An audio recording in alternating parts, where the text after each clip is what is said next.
students. Okay, so this is the assessment. It's a nice small assessment we want you to get on with. If you're not at first aid, you can open it up at any time. It's found on week 12 and 13, as you can see there, and it's two small assessments. Now, I will have the resources open.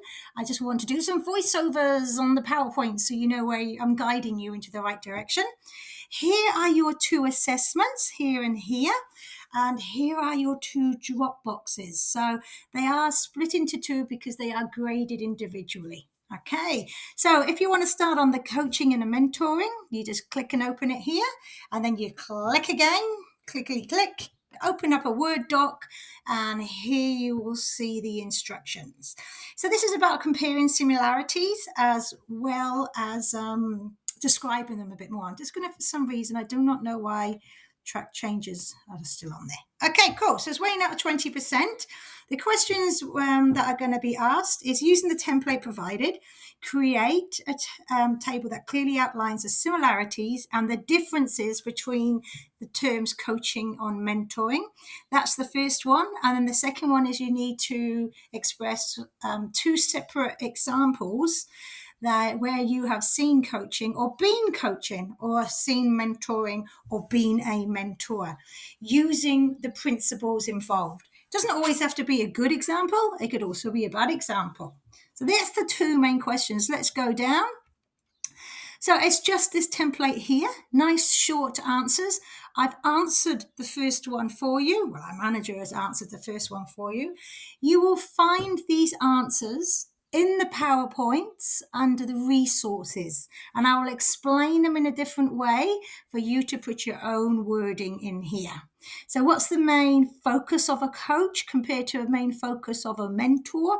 A little bit of a job description, the similarities and the differences, structure, expertise. So like a coach may have expertise in one particular area so he or she can do the best job, and a mentor may have more of an expertise in many areas, more to do with managing and tactical skills. So and then there's some principles. So nice small little answers in there, not too small of course, but just enough to give a nice description.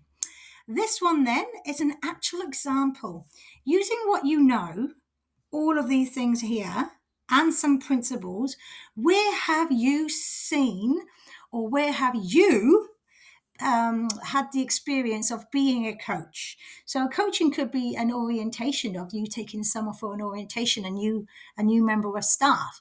And if you was going to explain that scenario, when did these qualities come in?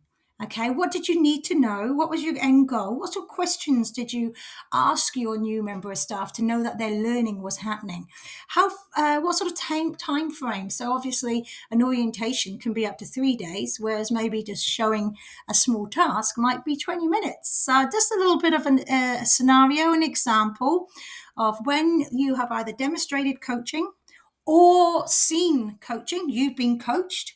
And then another example of if you have a mentor or whether you've been a mentor. Either. It doesn't have to be a good experience. You could say the qualities that they didn't have. So feel free to add into that as well. So an example, no more than a page for the two, or maybe 2 pages if the scenario is quite a long scenario. It's completely up to you. I hope this makes sense. Make sure you email myself or Lewis if you're confused on anything. Fill in here, okay, and then you can save it. You can see here the qualities that we need to get full marks there.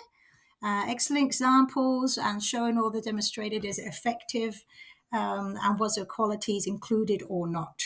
Cool. I hope I've made a little bit of sense. All the best. Save it and then Dropbox it. No worries. I'll explain the next one now. How do I turn this off?